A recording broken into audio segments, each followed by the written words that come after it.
Ikalimang kabanata. Paalala sa mga mayayaman. Kayong mayayaman, makinig kayo. Umiyak kayo't maghinagpis dahil sa mga kahirapang darating sa inyo. Nabubulok na ang mga kayamanan nyo at sinisira na ng insekto ang mga damit ninyo. Itinatago nyo lang ang mga pera nyo at hindi naman napapakinabangan. Sa mga huling araw, hahatulan kayo sa impyerno dahil sa pera ninyong hindi naman ginamit sa kabutihan. Sayang lang ang mga itinago nyo dahil malapit na ang katapusan ng mundo. Pakinggan ninyo ang reklamo ng mga manggagawa laban sa inyo. Pinagtrabaho ninyo sila sa inyong bukirin, pero hindi ninyo binigyan ng sahod. Nakarating na sa Panginoong makapangyarihan ang mga hinaing nila. Namuhay kayo ng marangya at maluho sa mundong ito.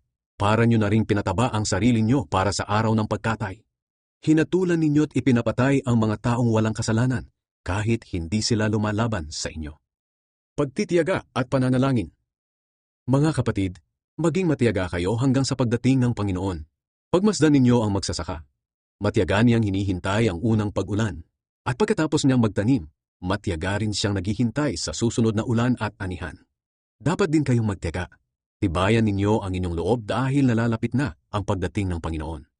Huwag kayong magsisihan, mga kapatid, para hindi kayo hatulan ng Diyos. Malapit nang dumating ang hukom. Tularan niyo ang pagtitiyaga at pagtitiis ng mga propeta na mga tagapagsalita ng Panginoon. Hindi ba't itinuturing nating mapalad ang mga taong nagtitiis? Alam niyo ang tungkol sa pagtitiis ni Job at alam naman ninyo kung paano siya tinulungan ng Panginoon sa bandang huli. Sadyang mabuti at maawain ang Panginoon.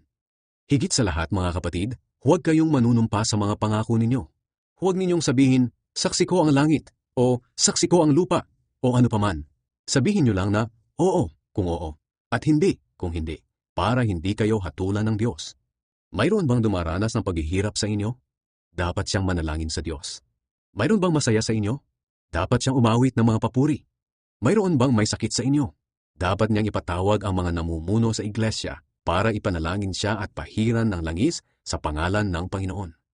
Ang panalangin may pananampalataya ay nakapagpapagaling ng may sakit. Ibabangon siya ng Panginoon at patatawarin kung nagkasala siya. Kaya nga ipagtapat ninyo sa isa't isa ang mga kasalanan nyo at ipanalangin ang isa't isa para gumaling kayo. Malaki ang nagagawa ng panalangin ng taong matuwid. Katulad ni Propeta Elias, tao rin siyang tulad natin.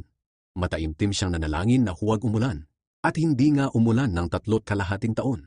At nang nanalangin siya para umulan, bumuhos ang ulan at namunga ang mga pananim.